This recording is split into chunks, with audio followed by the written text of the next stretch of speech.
how a TikTok psychics video got to $10 million in debt. Oh my god. So why did you try to destroy the life of an innocent professor with zero proof? Get out of my face. Get out of my face. Out of my face.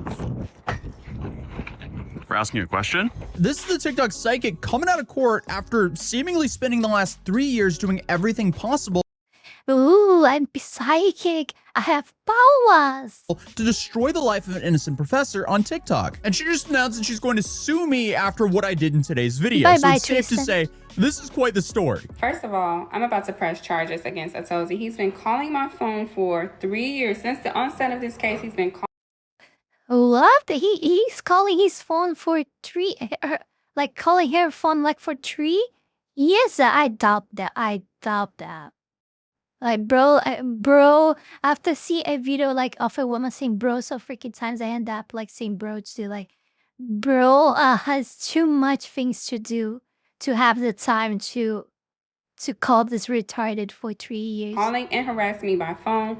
He was harassing me in person after court on Thursday. So meet Ashley Gilliard. She's spent the last 3 years spreading the lie that the university professor by the name of Rebecca Schofield dated a student and orchestrated a quadruple homicide to avoid getting caught, with zero proof. And we'll get into it because in court, under oath, she admitted her only proof that she had was her tarot cards and her spiritual intuition. So it's safe to say this was an absolute dumpster fire. But where does this whole story start? Well, unfortunately, it starts with a tragedy that really shook the nation. The victims went to this school just a few blocks away, which is the University of Idaho. The story starts in the worst way possible, where this monster decided to end the lives of multiple university students with that. right here. The house has since been demolished. Just having this detour and seeing the memorial still in place, it hits hard. And when all of this happened, everyone was in shock. This was clearly a small town, which never has anything like this happen. And the internet immediately started searching for any information they could. And grifters like Ashley Gilliard decided to capitalize on the internet's desperation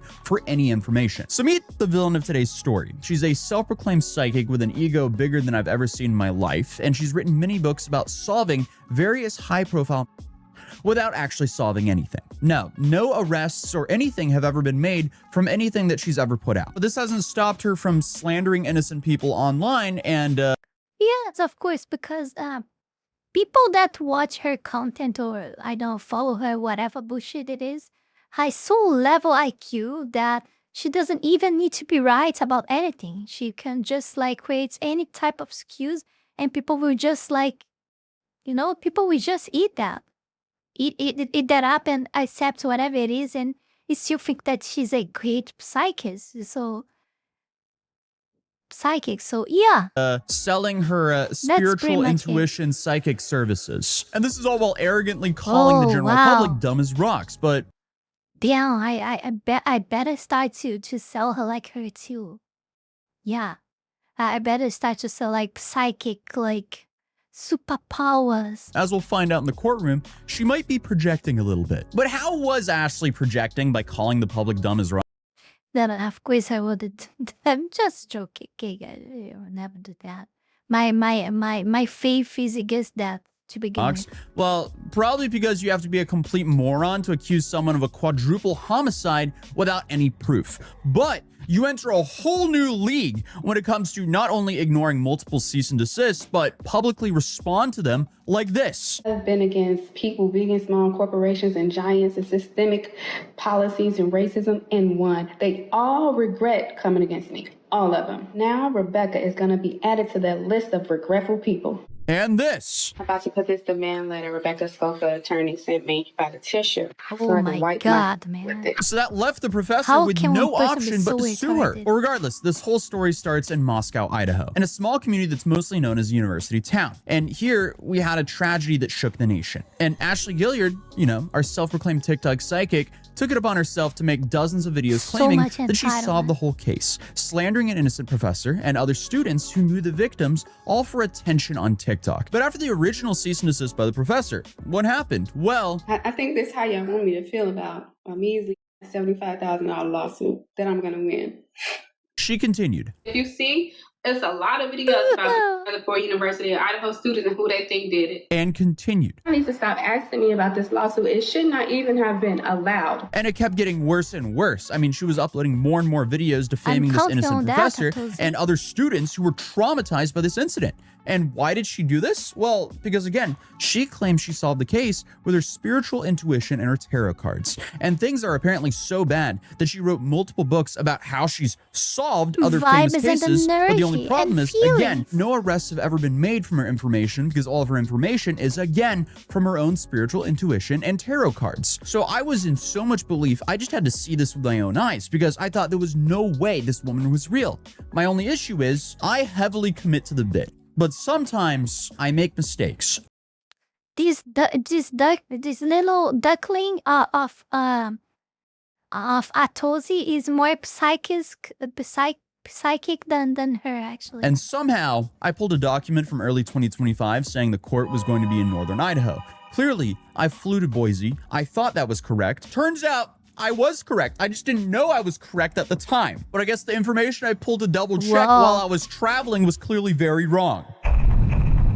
So the TikTok Psychics trial is in 2 days. I booked my flight months ago. I was like, yeah, it's in Idaho, so I'm gonna book my flight to Boise, Idaho. I'll figure out from there. Well, I'm sitting here just going through all the, logistics stuff because I have to book my hotel and everything, and I realize this is so far away from Boise, Idaho. It's like 5.5 hours away. So I'm gonna have to fly in tomorrow. I'm gonna have to rent a car now, no matter what, and drive 5.5 hours each way just to cover this trial, on top of flying across America. Yeah, I should have planned this better. I was more focused on just uploading videos every single day, and I guess double uploading on some days as well. So I just didn't think to check how close the trial was to Boise, Idaho. Small mistake that would take you inside a day now. A rookie mistake. I'm an idiot.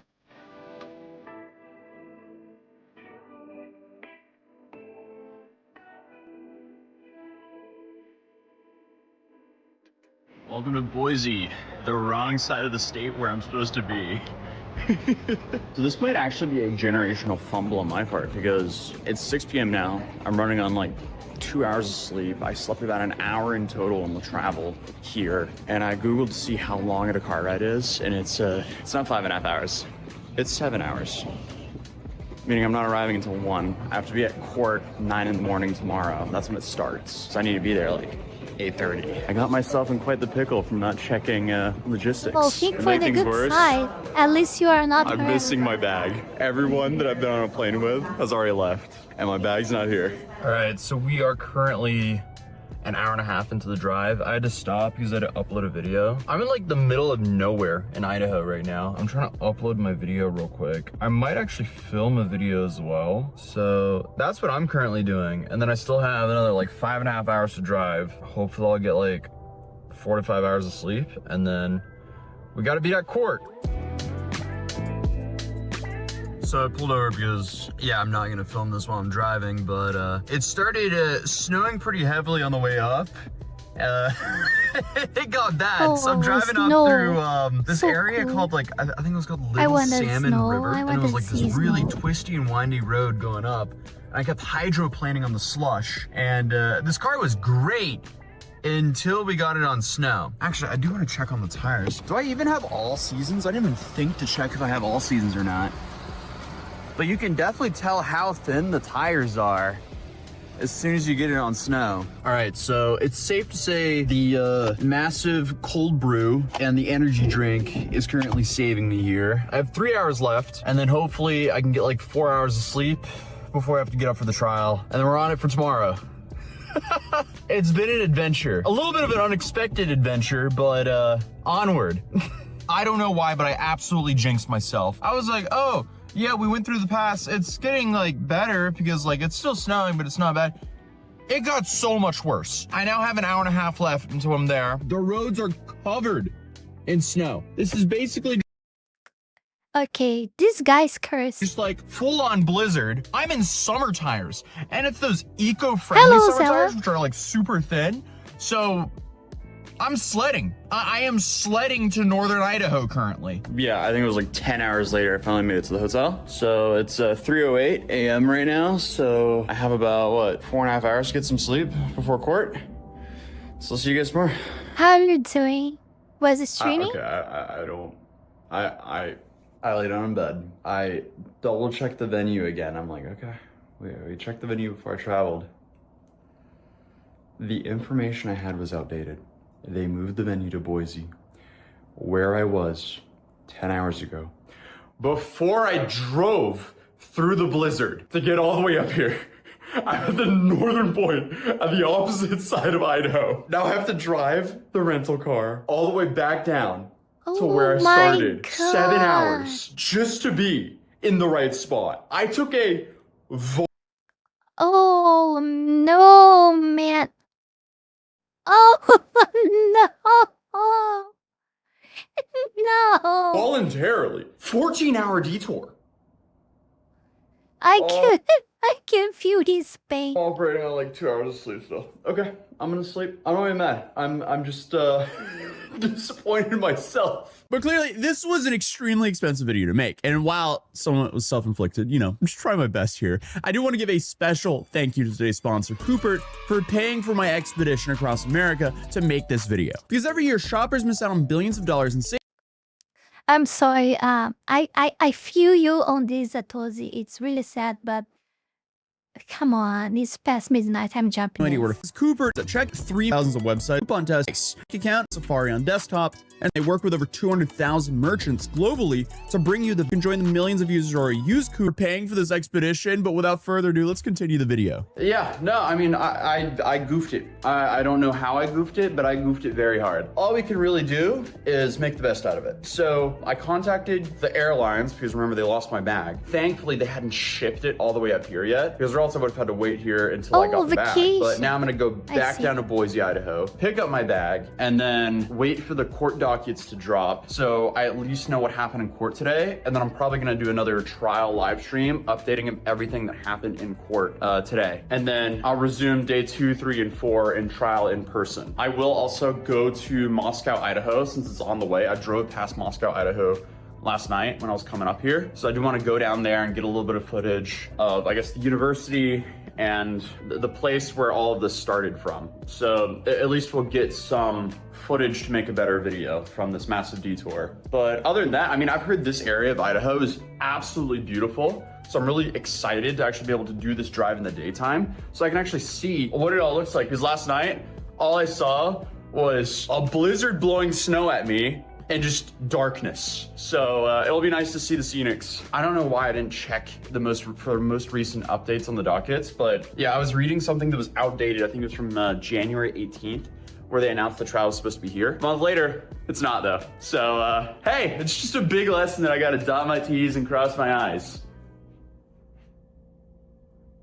Dot my I's and cross my T's. But yeah, let's start this 7-hour plus drive down because obviously there's a bunch of snow and I'm rocking a rental car with front wheel drive, eco-friendly summer tires. So this is gonna take a whole lot longer than just 7 hours to get back down because it took a whole lot longer than 7 hours to get up here. Just having this detour and seeing the memorial still in place, it hits hard. It honestly just makes me so much more angry that the TikTok psychic or Ashley Gilliard decided to take this horrific tragedy and completely make it about herself. Because it seems like all she wanted was her.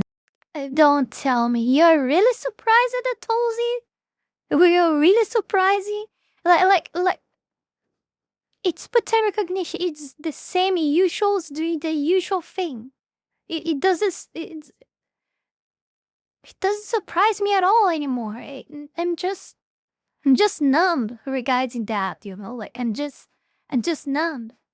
Really, like, it's the same behavior. It's like every fucking one is a clone of the other. It's the same behavior from beginning to end. Moment to solve the crime. And, you know, instead of solving the problem, all she did was slander an innocent university professor that taught at the school where this tragedy happened. Yes, that's how I ended up in the wrong side of the state. and realized I need to get back down to the opposite side of the state for court in the morning. But if you didn't know, my name is Arling and I go by A to Z or Atozy online, and I'm obsessed with covering laughably stupid and overall bizarre internet situations because this is all new and mostly unheard of. So if you want to come along for the ride, feel free to subscribe because I upload pretty much every single day on this channel. Regardless though, at this point in time, the TikTok psychic has ran out of excuses because her defamation case is finally going to trial. And now a jury, not tarot cards, is about to decide her fate. My reputation is destroyed. The TikTok page that I built for years is gone. She's winning in court. My business is ruined. That's marvelous. Why do y'all keep commenting? What else could you possibly want? After more than 100 videos accusing a university What else could you possibly want?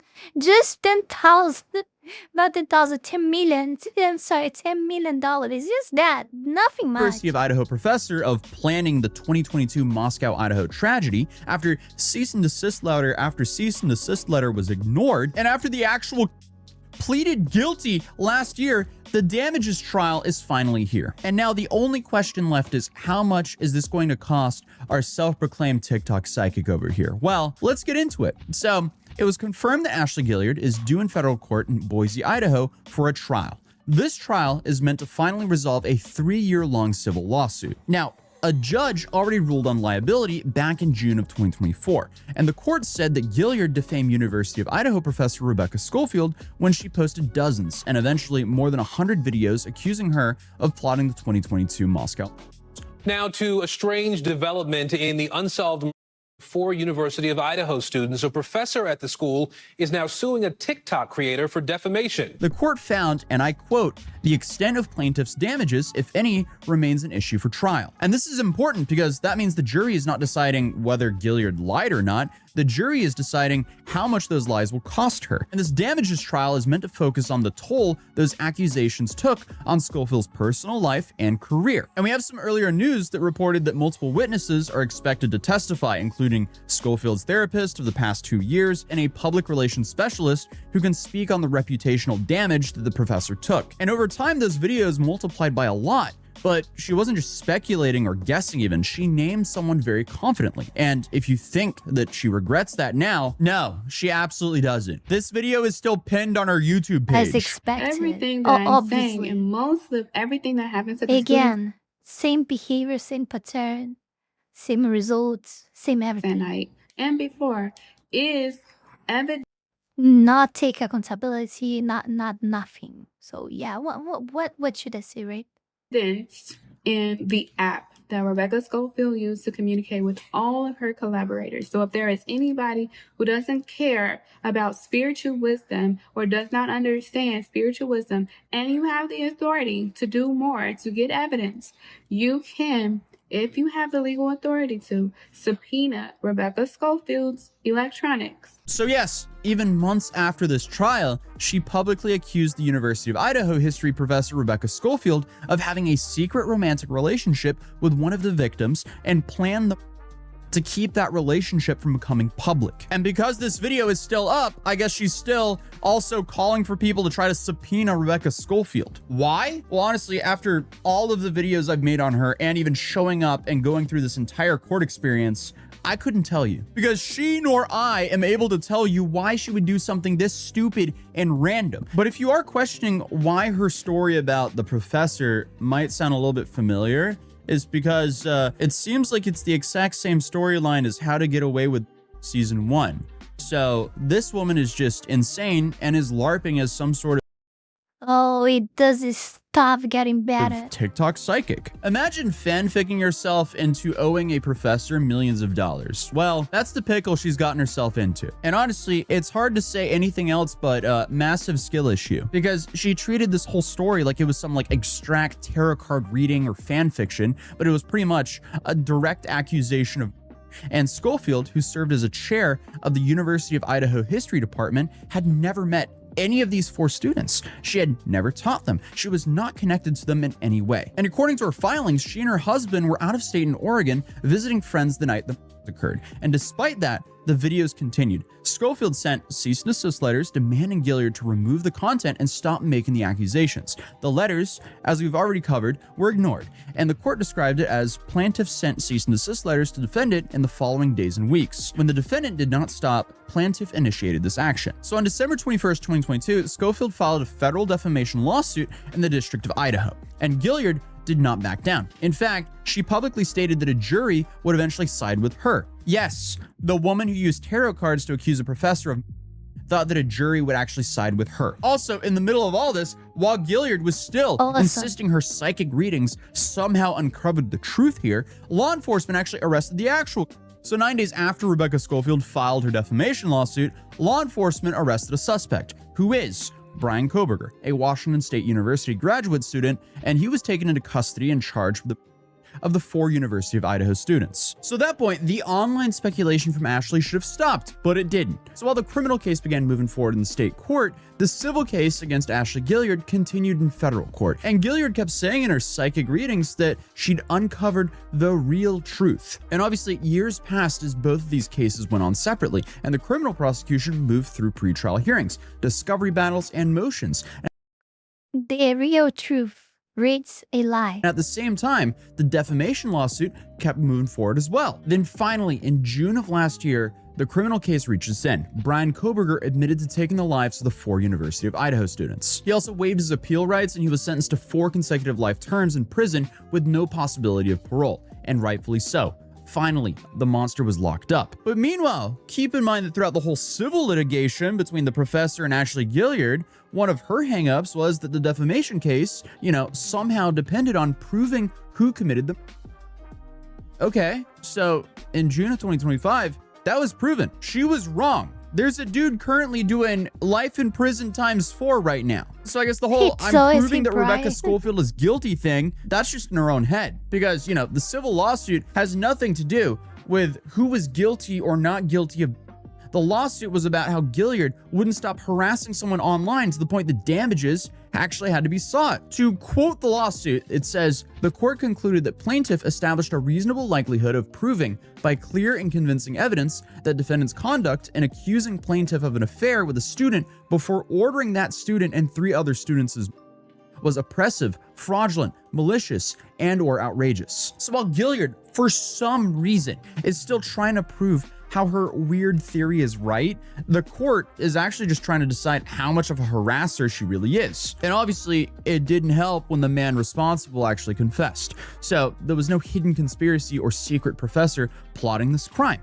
There was no evidence tying Schofield to any relationship, any planning, or any connection whatsoever. And the judge later described Gilliard's claims of having a complete lack of any corroborating support. And obviously, this is a defamation case, so truth is an absolute defense. So if Gilliard has evidence that her claims were true, that would have, ended the lawsuit.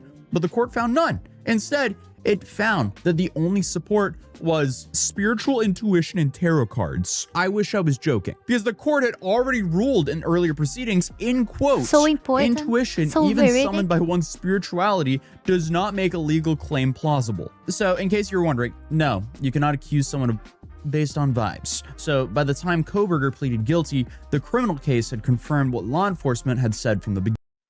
But it's not vibes. It's my psychic power. Beginning, Rebecca Schofield was never a suspect. But by then, the civil case between the professor and Ashley was already well underway, and the federal judge had already issued one of the biggest rulings in the case. So on June 6th, 2024, U.S. Magistrate Judge Raymond Patricio issued a partial summary judgment against, ruling that Ashley Gilliard defamed Rebecca Schofield. So in civil procedure, summary judgment means there's no factual issue that needs a jury to decide on liability. The court found the statements to be false and defamatory, but Gilliard argued that her statements were true. Because of course she did. Why would she ever change her stance, ever? Some people literally cannot admit when they're wrong, because it seems like it's just impossible for Ashley to do the simple thing of admitting that she's wrong and apologizing to the professor. And of course, she kept going on by insisting that she uncovered the truth with her own spiritual intuition. And I mean, she is literally arguing guilty until proven innocent in a freaking civil case where she's the defendant. It doesn't make sense. You're the one on trial here, ma'am. What are you doing? But obviously, the court rejected that argument, and under Rule 56, the burden shifted to Gilliard to present evidence creating a genuine dispute of fact. She couldn't do that whatsoever, other than whip out tarot cards in her own spiritual intuition. I feel like a broken record at this point. So with no evidence tying Schofield to the has no basis for relationship, the court concluded that Gilliard's public accusations met the definition of defamation, and that wasn't the only ruling that she got hit with that day. The judge also granted Schofield permission to seek punitive damages, and under Idaho law, punitive damages are not immediately included in a complaint. So at this point, the case is no longer whether Gilliard defamed Schofield or not. No, the only thing left is how much money will Ashley owe Schofield, the professor. But of course, Gilliard did not accept the ruling quietly. No, she accepted none of this quietly. Instead, she kept filing motion after motion to set aside the decision to dismiss the case for lack of jurisdiction and alter and amend the judgment. And I guess to argue that the court was biased and had violated her First Amendment rights. And of course, the court is biased because they didn't respected my feelings. all of those efforts were denied. Shocker. Now you may be wondering, what First Amendment rights does she think has been violated? Well, she thinks they've improperly evaluated her spiritual beliefs. Does that mean that she's taking the freedom of religion stance for her tarot cards? I wish I was joking. So in her response to her claim that ruling denounced her tarot card readings and violated the separation of church and state, the court said, to be clear, the court takes no position on defendant's spiritual beliefs, but Terrorism. So it turns out you can't accuse people of murder without evidence? This is the patriarchy keeping the black woman down. where those beliefs manifest an unlawful action, the court cannot be regulated to bystander status simply because the unlawful action might have a spiritual beginning. I feel like I'm getting a headache reading this. Like, you can't get the ability to accuse a random person because your spiritual beliefs told you to do so. That just doesn't make sense. What are we doing here? Like, she also sought to delay the damages trial while pursuing an appeal, and those efforts were thankfully rejected as well. And by the way, while she was, I guess, putting in these requests for delays and appeals, she was also reposting old videos like this. The kid who executed the Idaho murder will be put in jail. Once the police have all their ducks in a row, they are going to come after him. He's going to surrender. It may seem like it's going to be like a deadly conflict with him, but they're going to be able to do it without further damage or without deadly force. Then he's going to be put in prison. When he's in prison, he's going to explain to them why he did what he did. He's going to say that he was wrapped up in his dreams, that he had problems continuing his studies and finding a place to stay, too many issues and challenges that was getting in the way of his goals and dreams, that he felt he was unable. You know what? Like, one things that always amuses me and I always stop to think is the type of people that actually take this person serious, the type of followers, the type of people that are getting influenced by this creature, this avatar here. To follow through on his plans, and that someone offered help if he was to kill the 4 Idaho college students, but really the 2, but that turned into the 4. Then he's going to spend some time in solitary confinement before anything else happens. Ma'am, this is the content that got you into the lawsuit in the first place. What are you doing? And so it's definitely hard to feel bad for her while she's recycling the content that started the whole thing. After years of accusations, motions, rulings, denials, and a criminal case that's already entered, 4 life sentences. So I guess what's left is to see what actually happens in this damages hearing. And spoiler alert, it seemed like Ashley was still trying to treat the case like she was going to prove that the professor committed the tragedy.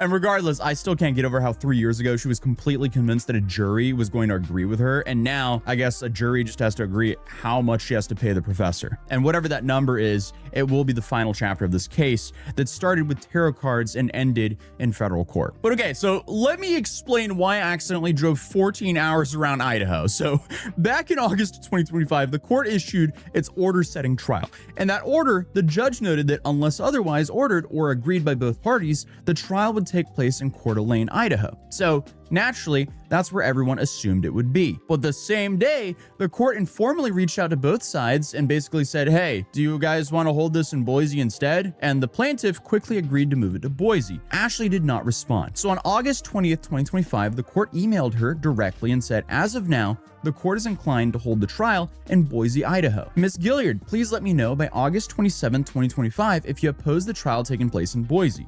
In the event you do not respond, the court will understand that you do not oppose the trial taking place in Boise. So very simple. If you don't object, we're doing it in Boise. And instead of responding with, I prefer Coeur d'Alene or Boise is fine, Ashley responded that she stipulates to have the trial in Houston, Texas instead. No, all of this happened in Idaho. She slandered a woman in Idaho and the venue has already been ruled to be Idaho. And that's the problem when you represent yourself in court. Because essentially the professor's lawyers are playing chess with a pigeon. It's hard to win in chess with a pigeon because regardless, the pigeon's gonna walk all over the board and defecate on it. And that's exactly what Ashley does throughout this entire court proceeding. All of the arguments from Ashley do not make sense whatsoever, and the judge is just way too lenient with her. Even before the physical hearing started, the judge was way too lenient with her. But regardless, after Ashley said that she wanted the court to be held in Houston, Texas, they announced the trial will take place in Boise, Idaho. So it started February 24th, 2026 at 9 in the morning. So yes, the reason I flew into Boise, then found out it was supposedly in Coeur d'Alene, then drove across Idaho, only to learn it was actually back in Boise, is because of that weird period where the location wasn't cleanly locked in and Ashley wasn't responding clearly because she was trying to move the whole venue to Houston, Texas. For the so that's how I ended up doing the whole Idaho tour, because I accidentally pulled some documents that were slightly a little bit outdated. But honestly, I'm gonna be real. I'm gonna be Bob Ross for a moment and say that's just a happy accident, because I would have never seen Coeur d'Alene or like the beautiful drive going from Boise all the way up to Coeur d'Alene without that little mistake. So I just call it a happy little accident. That's how I cope with me driving for 14 hours without technically needing to drive for 14 hours. In a blizzard, by the way. But regardless, in the storyline, I've made it back to Boise, Idaho. We're now not on TikTok anymore. We're not on online court anymore. No more Zoom court. We're going into real life court. And obviously, the TikTok psychic Ashley Gilliard is sitting there because, you know, she accused the University of Idaho professor of orchestrating the Idaho student. And of course, having an inappropriate relationship with the student. And she posted it like it was a fact, again, with the only evidence being tarot cards. And the craziest part is, even inside the courtroom, after everything was said and done, she still refuses to admit that she was wrong. So this could no longer be called a misunderstanding. And what I was about to witness was the most delusional thing I've ever seen in my entire life. All right, good morning from Boise, Idaho. We're about to go into the James A. McClure Federal Building and see what happens with the TikTok case. I'm currently in the bathroom because we're on like our last break. This case is crazy. I was not expecting her to sit up there on the stand, number one, cross-examine herself and continue to state that she believes that Rebecca Schofield, the professor, is behind all of this. All right, so we just got out of court, and it's safe to say that was a disaster. That was crazy. I feel like I have a crazy amount of whiplash from that because I can't believe this was real. No, it's definitely not an act online. She is very adamant, or seems to be very adamant, that Rebecca Schofield still did this, even though the guy who did it has already been arrested and is currently in prison. But either way, this is a defamation damages trial, meaning liability, that's already happened. We're not here to solve the, we're here to answer one question. How much money do you owe for telling the internet someone is a when they clearly didn't do that? And they did so repeatedly with zero evidence. Well, that's what we're going to find out. So you have the plaintiff, Professor Rebecca Schofield, and the defendant, TikTok psychic or self-proclaimed TikTok psychic, Ashley Gilliard. And yes, Ashley represents herself. And that becomes important because it gets very painful. And remember, I am condensing massive amounts of information here, so I will be paraphrasing and only going over the most important parts. After this video, if you do want the full text of what was actually how one person that clearly not have that money, which in this case is her, will now pay like $10 million.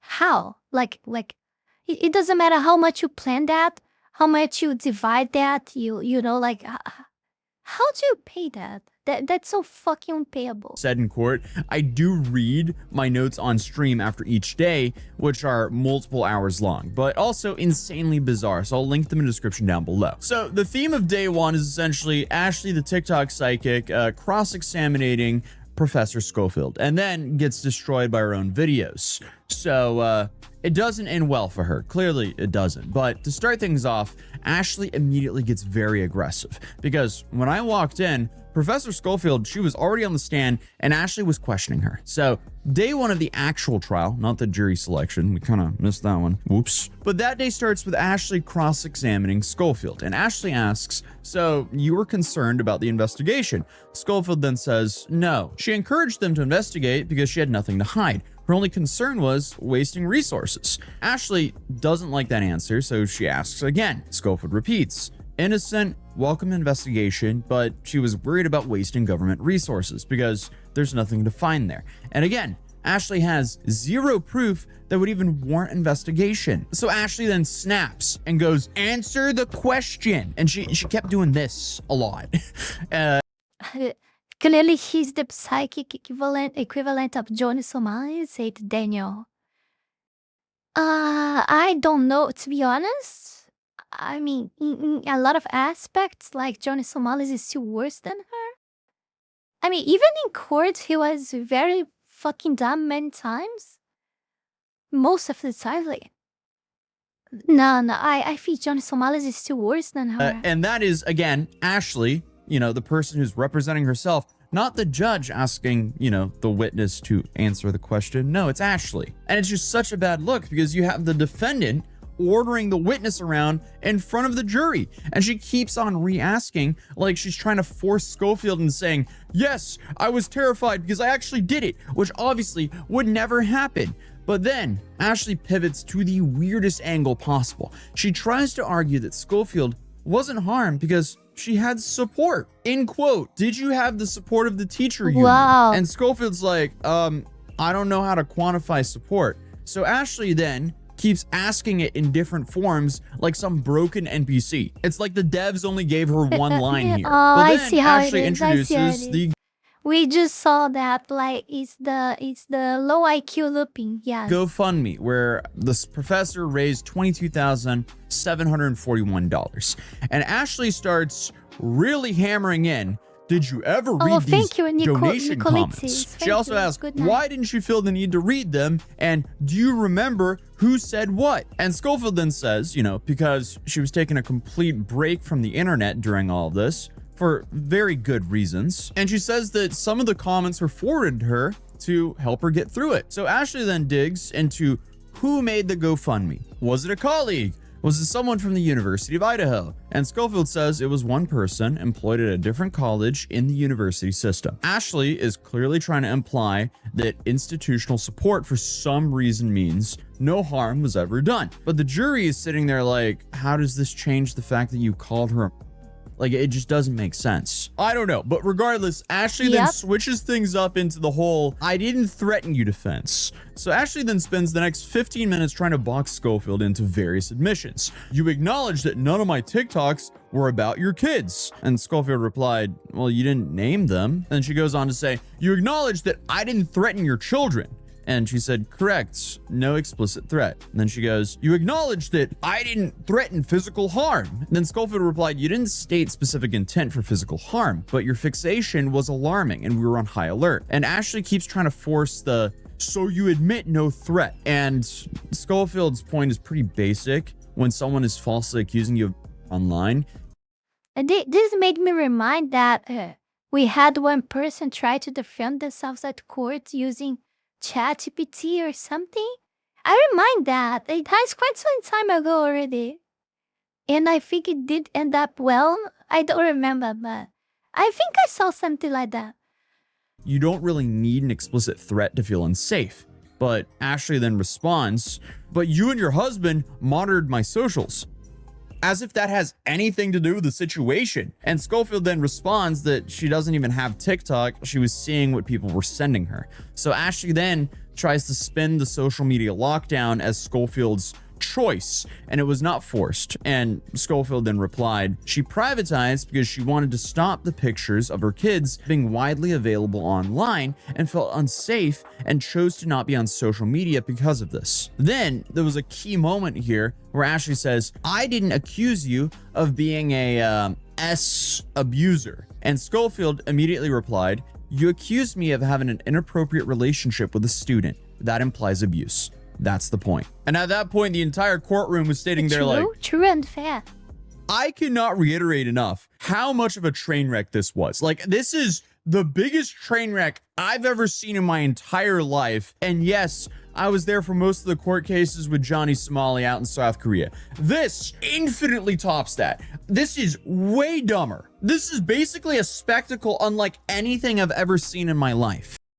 I don't think so. That was so fucking ridiculous, but I understand that you might feel that because the sentence wasn't that good compared with the level of the stuff he done. So maybe that you have the impression because of, I don't know. Moving on to the next part, you have the Professor Schofield's damages plus treatments start, because Schofield's attorneys connects damages to medical care, and Schofield says the symptoms got bad in December of 2022, and then treatment then started in February of 2023, and it's still ongoing. Ashley then tries to nitpick, I guess, diagnosis versus symptoms for like half an hour, and Ashley was being extremely nasty here, and it looked very much like the professor was reliving trauma here. And at the end of the day, like, it was clear to everyone, Ashley caused years of stress and trauma which required treatment for Professor Schofield. But after Schofield stepped off of the stand, you could just see how much relief she had when she did so. But when the professor stepped down, Ashley then took the stand, and the courtroom watches her TikToks on one of those big projectors. And now Wendy Olson, who is Professor Schofield's attorney, questions Ashley. So first she establishes Ashley knows TikTok. She knows hashtags. She knows how the discoverability system works. She has a posting strategy. And then they start playing Ashley's videos in court. And it's worse in a courtroom because you can't hide behind the whole, oh, it's just content, because the text on the screen for each TikTok was something like, the two people who partnered to the four students, Rebecca Schofield, and one of the students who's traumatized from all this, who Ashley also just slandered without any proof whatsoever. Then you have another one titled, I don't care what y'all say, Jack and Rebecca, Kaylee and the others. Kaylee is one of the victims who is no longer with us today. Rebecca isn't remorseful for ordering them. Rebecca is going to prison whether you like it or not. And if you thought it was hard to watch those TikToks on your phone or on a computer at home, imagine how much harder it was to watch them in front of a courtroom as a judge is staring, as the entire jury is staring, and all of the professor's family members are right there watching as well. It was a silent courtroom. That was awkward. But then the questioning started from Wendy. And through that, Ashley admits on the stand that she never met Professor Schofield, she never met Jack, she had no contact, and she still posted all that. Then Ashley tried to claim that the videos were manipulated to make her sound worse. So they play the video. No, how the fuck? You doomed yourself. What the hell? In full again, and ask her if she thought that they were edited. They don't need to do any actual work. You destroyed yourself alone.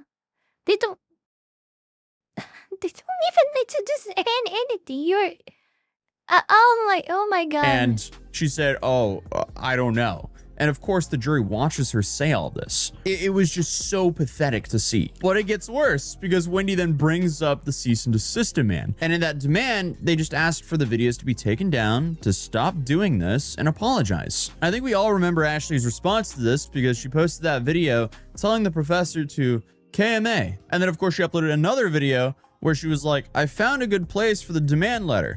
And then she put it with her toilet paper and she was like, I can wipe my with it. And of course, that video had like 11,000 likes. And I'm sure that was 11,000 people who just couldn't wait to see how this lawsuit would end up.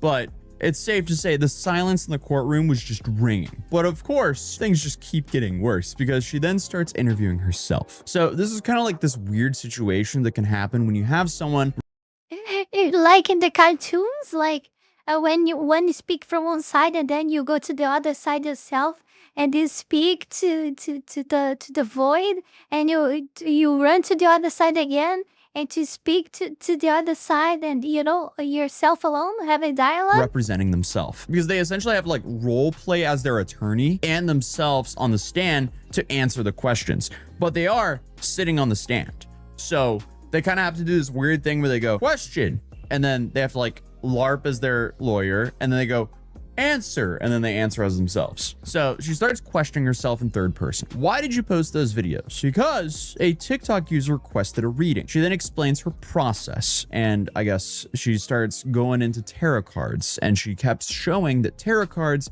kept showing history. So she went to the University of Idaho history department page for some reason. She wrote down all the faculty names that she got off the website and then decided to do tarot and oracle card readings of each of them. And when she got to Schofield, the card no way she fucking done that. No way that she was reading their cards on the trial. Oh my god. said Schofield That might have been hilarious. ordered them. So that's why she made 100 videos accusing this innocent professor of orchestrating this awful tragedy. But not only that, she also alleged that Schofield had a relationship with a student and orchestrated all of this to cover It totally explains so well that you can practically visualize that, that up. And then on top of that, she also on the stand admitted 'Cause that he she cannot posted this record. because she believed the public needed to know. And of course, the judge had to repeatedly interject and clarify to the jury, this is just a state of mind, not a fact. Obviously, almost see this that. is not evidence. After that extremely painful process, Ashley stops questioning herself. And Wendy, who's Professor Schofield's attorney, has the whole court eyes widen when she repeatedly asked the question, do you have a single fact? Because Ashley couldn't answer that question. And she continues with, you're serious, right? Ashley answers, yes. You knew that when you posted those videos, right? Yes. What facts did you have linking Schofield to what happened? And then Ashley says, psychics don't go off facts. They go off Oh. intuition. Okay, what now? So Wendy then asks, No, not intuition. Feelings. so you did no due diligence? And Ashley goes, correct. Did you verify Schofield was even in Moscow when the happened? No. Tarot cards said she ordered it, so I didn't need to. That's her defense. I didn't check because my tarot card said so. She admitted to this on the stand. And then Ashley started implying that sealed documents would prove that she was actually right. But she admits that she doesn't have any of these documents. So the defense is essentially, the evidence exists in the spirit realm or something like that. Like, I was stun locked when I left the courtroom because that was the end of day one. And this is my reaction a little bit after coming out of court. I just got out of the most recent TikTok psychic court case a couple hours ago, and it was infinitely more insane than I could have ever imagined. So she accused the professor of this, and she also accused the ex-boyfriend of one of the victims for being the one who actually went through and did it all. And she spent over, I think it was about an hour, essentially interviewing herself on the stand, which was crazy. So it's safe to say today went awful for her in court. She even broke down in tears at one point, and then while they were playing the TikToks of her slandering the professor, she started smirking. Okay, so we're now at like day 3 for the TikTok psychics trial, and it's safe to say today's going to be very interesting because yesterday, honestly, I still have whiplash from it. So how could it get worse? I have a feeling it's going to get worse though. And between the days, this case just gets uglier and uglier. I mean, it's all downhill from here. And remember, this case, again, isn't about some single slip up. No, it's about volume, repetition, and the refusal from Ashley to stop. Because even after all the warnings, the cease and desists, the takedowns, a lawsuit, and an arrest in the Idaho case, Ashley kept insisting that Schofield orchestrated everything. And I hope you can feel how awkward it was in that courtroom through my video, because everyone in that courtroom, especially the jury, looked completely dumbfounded, like they couldn't believe this was real life. Ashley also filed new stuff late at night, arguing about like the damages and trying to fight PTSD and cherry picking and jury instruction patterns, which I guess fits her whole strategy, which essentially was deny Quote unquote strategy. the harm exists, deny that she's responsible, and pretend that because she used tarot cards, that makes it opinion, even though she That's a clearly bold stated strategy. what she said. Because she spent most of day 2 essentially telling the mental health professional who diagnosed the professor with PTSD that she couldn't possibly have diagnosed her with PTSD because it just doesn't make sense. She kept on bringing up the DSM-5 and going, look, if we go through the DSM-5, she doesn't have PTSD. And it just showed the jury that she was just a delusional bully who wouldn't stop at anything to, I guess, continue to spew her delusions. But here's me after court on day 2. So why did you try to destroy the life of an innocent professor with zero proof? Get out of my face. Genius. For asking a question? I said get out of my face. We're in public. She's trying to get the police to make me stop, but they told her I wasn't doing anything illegal. So she went inside the building where I legally cannot film. Yeah, good for her, I guess. Harassing, not just taking photos.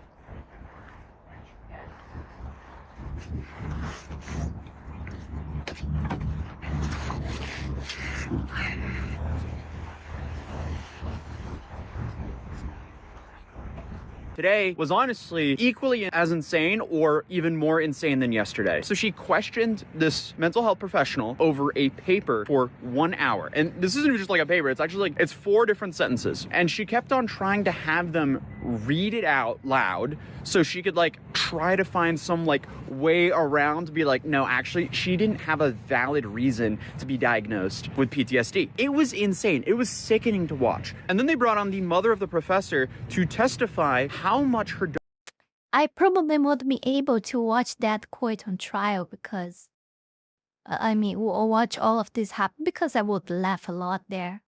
It would be, I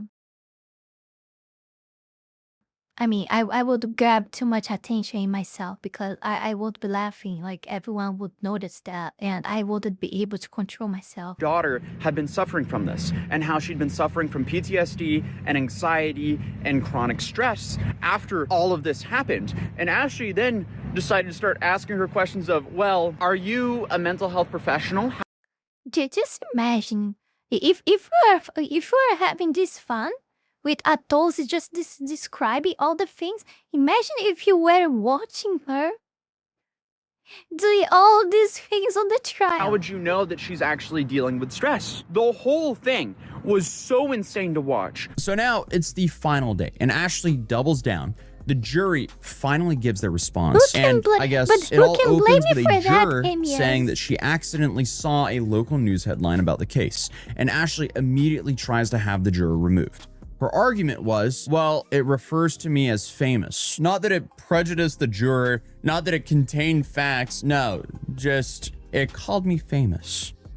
I mean, this is kind of like the brain operating system that we're dealing with here. It just does not make sense whatsoever. You felt insane from being in the presence of her. But regardless, the plaintiff rests and the judge asks Ashley, do you want to call a witness? And Ashley goes, I will call myself. And fun fact, like in the docket, right? Nice. You had to state your witnesses. So the professor actually stated a whole bunch of witnesses because she had real people to go and testify for her. And Ashley, she had one person, so she wrote it a whole bunch of times. So she wrote her name, Ashley Gilliard, witness 1, witness 2, Ashley Gilliard, witness 3, Ashley Gilliard, witness 4, Ashley Gilliard. So it's safe to say no one was surprised when she went, I will call myself. How many So she gets sworn in and brings her laptop and notes. And the judge does definitely note that it's I want to call the first testimony myself.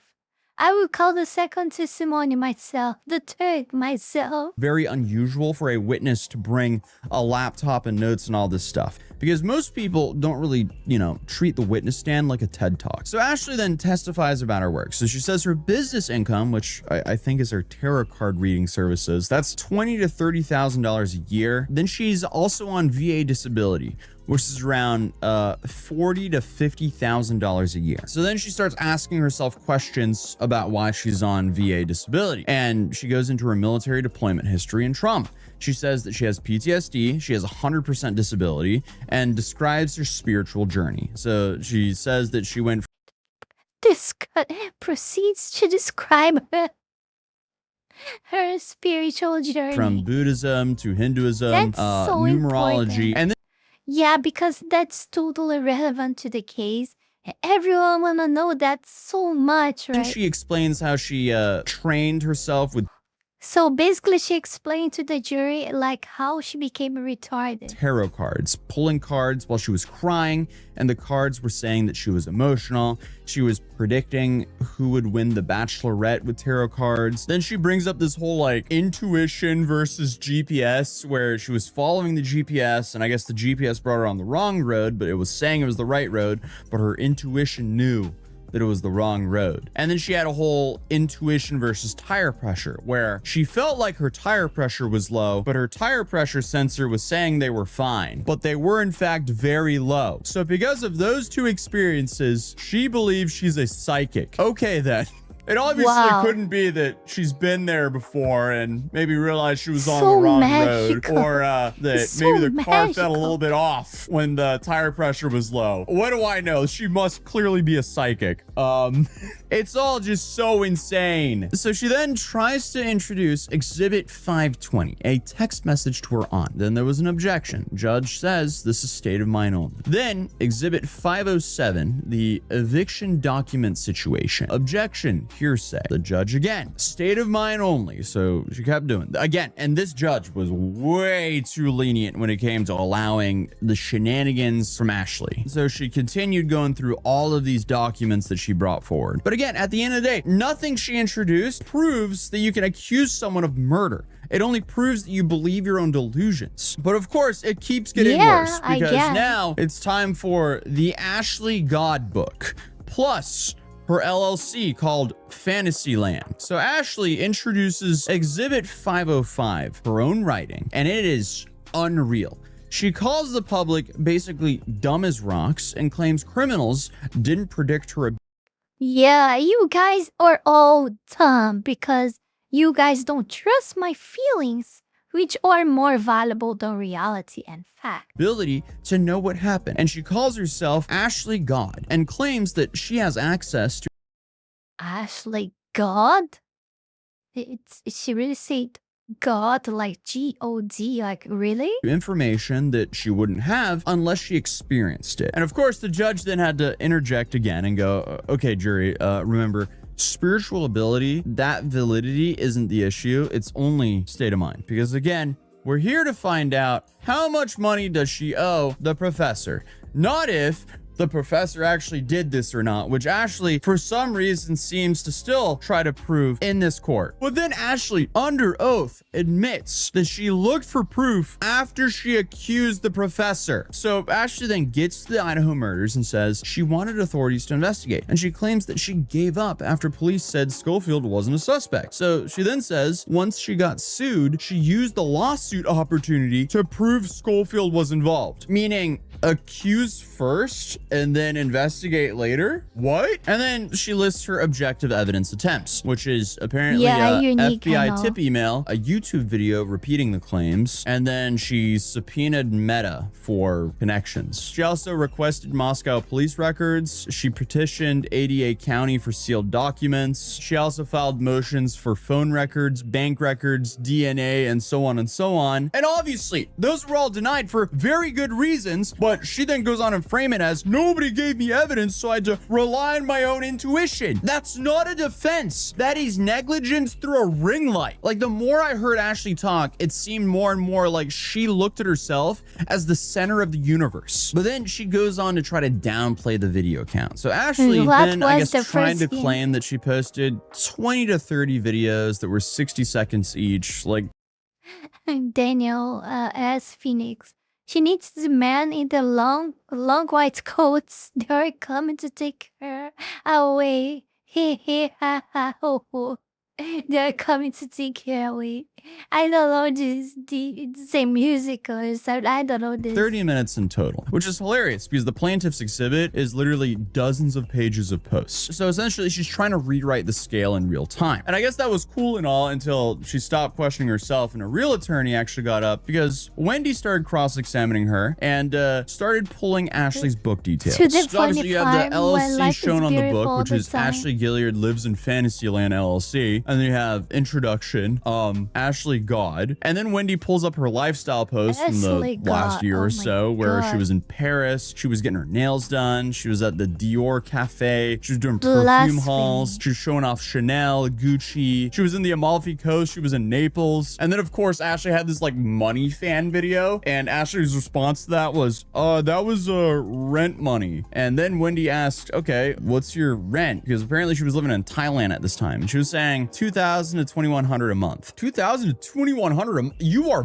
balling in Thailand on that. Well, let's see. Let's see. This is the new apartment I just got in Bangkok, Thailand. Overall, I pay $1,200 a month for this apartment. $1,200 for that? She was living like what? She was paying $2,100? Dude, she was living a super lavish life while slandering this innocent professor in Idaho. What's going on? All right, but regardless, Ashley then confirms that she came back to the US for the trial and to check her mail. And this was Wendy's point. You're trying to play broke and misunderstood, but you're living a luxury travel influencer lifestyle on.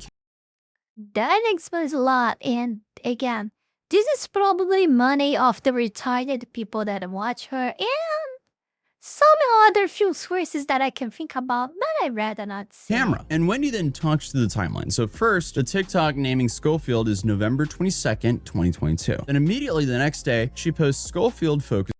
And obviously, you guys are pretty much aware which type of people actually puts a lot of money in the hands of retired people like her, right? You know the usual ones. You know exactly. So that's these and the retired people that follow her are the reason of why she's able to do that. Content. And then that meta subpoena, you know, the one where she was like, I'm trying to find evidence, that came in 8 to 9 months later. And Wendy points out the judge told Ashley how to properly follow up and get info, and she didn't do it. And she also chose to keep posting accusations. And then Wendy goes for the core contradiction here. You didn't need facts to tell your truth. Ashley says it's tarot card readings, it's opinion. But Wendy then said the court ruled differently. And Ashley says, I don't know about that, which doesn't make sense whatsoever. You're literally in court because the court ruled differently. You are here for damages. This isn't about did she do it or not. Again, it's all about damages. I'm like, I don't know. Yeah. It's been months and I'm still frustrated at this. So Wendy pulls up Exhibit 13, which is 57 pages. 2 videos are on each page. So if you do 57 times 2, it's 114. Asher then tries to argue about the number from yesterday, and Wendy makes her do the math again. And thankfully, math wins here. And Wendy points out that Schofield's name is in the hashtag/file names and wasn't a couple readings. This was 114 videos. That is crazy. This was a sustained series targeting one person with murder accusations falsely. So Wendy then shows TikToks with claims. Oh, now I understand why Tim Miller, right? Oh my god. That Schofield orchestrated them. She showed the ones where she claimed that Jack did it for her, and she showed the ones claiming that Schofield was a jealous side piece of one of the victims, which is why she orchestrated everything. It's so bad. It is so disgusting. But of course, each time she's going, are there any facts here? No, just tarot cards. Do you know anything about them personally? No. Okay, so it's confirmed. She made up motives. She made up the relationship and the roles, all based on the tarot cards. And then on top of that, she posted it as definitive and kept doing it. All right, so it's now 5 in the morning. Unfortunately, I've been up all night streaming and making content. Did the last stream for the TikTok psychic trial. And then, of course, we got news about the Johnny Smalley trial, so I had to make a quick stream about that because that is also very interesting. But now I'm gonna try to get like maybe 2.5 hours of sleep or something like that. And then we have to beeline it straight to court because this is the last day of trial for the TikTok. Actually, not her result. Mizuki's checking how much of the video is left to see if she can go to bed. To bed yet? No, I'm just like I just keep messing with the mouse. I cannot just. I have probably just stay still watching. I'm always. You guys may have realized that I'm always messing with the mouse in every video. Like I cannot stay without messing with it much time. I don't know what I have. I always mess with the mouse a lot. psychic. So now it's going to be really interesting to see what kind of damages the professor can actually get out of Ashley Gilliard, the TikTok psychic. But I guess one thing is how much damages she's actually awarded. The second thing is, can she actually get anything? That's the other thing. Like, I know they could garnish wages, but who knows? So stay tuned for that. It's 8:20 in the morning, day of the last day of the trial. I got like an hour and a half of sleep, and we're gonna rush over to the courthouse, and I'll probably walk into the courtroom like 2 or 3 minutes late, hopefully. That's the goal. All right, see you guys there. All right, the final day. Beautiful morning over here. Then finally, we had closing arguments. So Ashley repeatedly called Schofield an implied inappropriate student relationship with zero facts, zero evidence, and zero retraction. And after the cease and desist, she posted a KMA, and I'm going to use the cease and desist as toilet paper. She made a You look at those fucking claws, man. The fucking whole claws. series and kept going after the arrest and kept posting way into 2025. So because this is so brazen and malicious, plaintiff asked for at least $1 million in compensatory damages plus punitive damages to make her stop. And Ashley then starts closing, and she goes, no damages exist. Her career wasn't harmed, and no doctor proved symptoms were caused by me. I believed my tarot cards. It's reasonable to warn the public. Locks and cameras are normal. Why would they get them after I made videos on them? And then of course she plugs in her computer and pulls out the DSM-5 to argue Schofield doesn't have PTSD. So now you have the TikTok psychic using the DSM-5 to try to prove that the professor does not have PTSD in court in front of the jury and the judge. You can't make this up. Also, this is in damages hearing. Like, so then the plaintiff rebutted a little bit and said she could control what she posted. She chose to accuse without facts. Only punitive damages would stop this behavior. And honestly, Ashley's behavior in court proved that. So then we had recess, and we just had to wait for a few hours. All right, we just got out. Court is officially over, or well, the trial is pretty much over because closing arguments just happened. Now we're waiting for the jury to make up their minds of essentially if Rebecca Schofield deserves damages, and if so. I think after the trial, he should do another for 18 hours drive just to be funny. How much does she deserve for this? Rebecca Schofield's team was asking for at least $1 million. Oh, to be honest, I get tired just by imagining, like, having to drive all that long. Oh my god.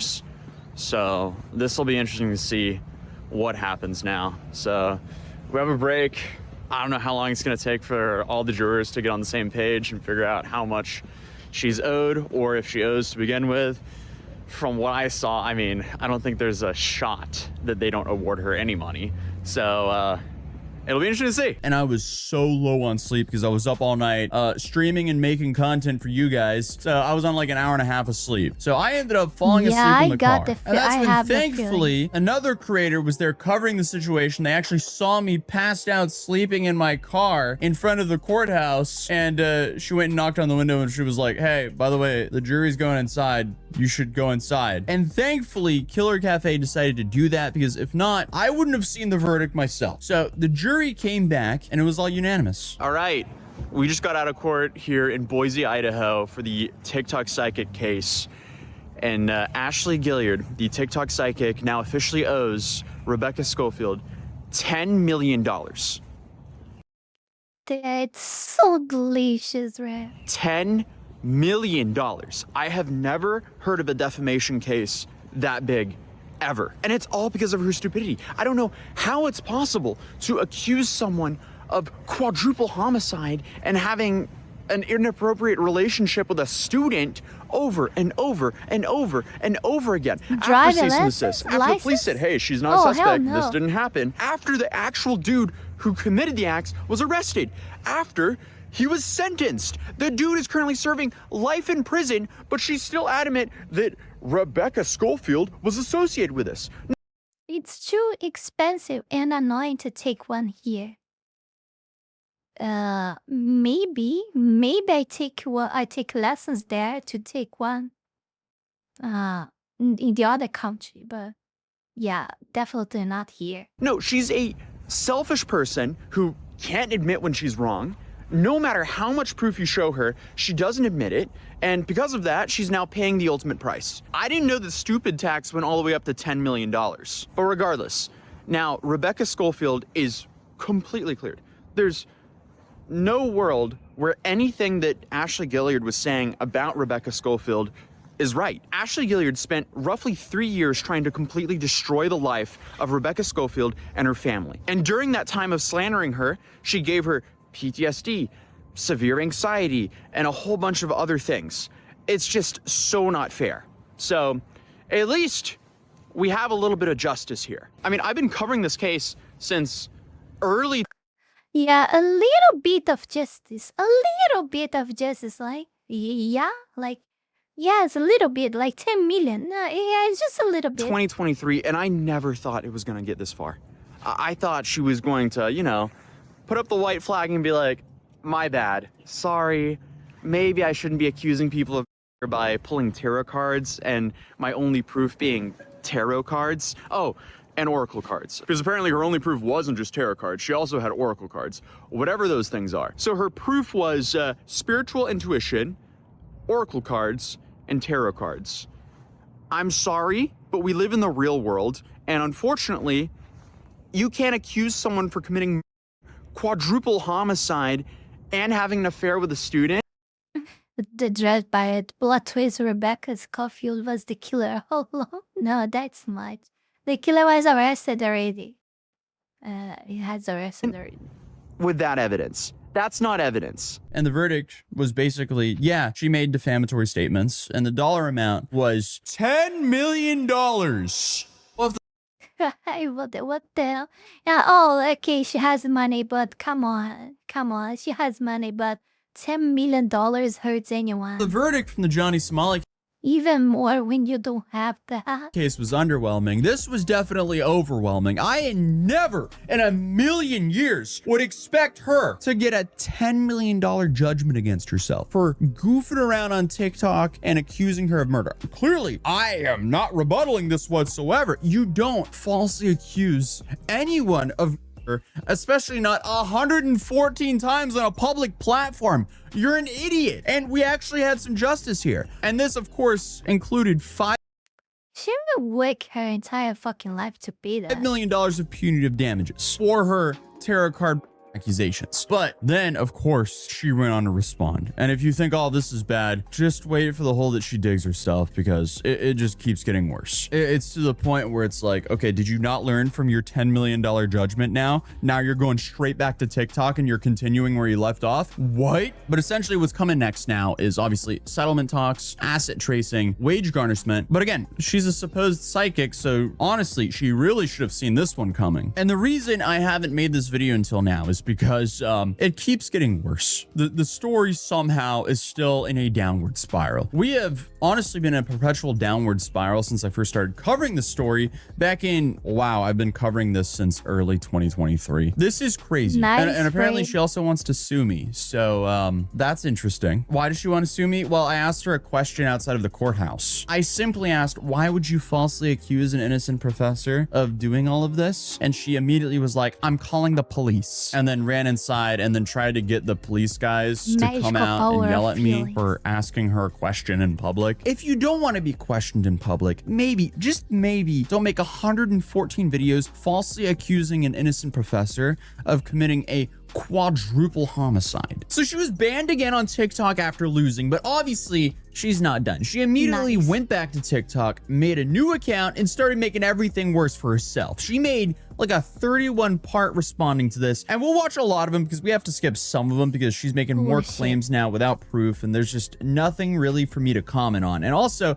there's a lot of just useless rambling here that doesn't really add too much to the video. Regardless, Of course this she was would one of do the another first video. videos I came Is across. it fucking $10 million attention for? verdict, still buying tarot cards.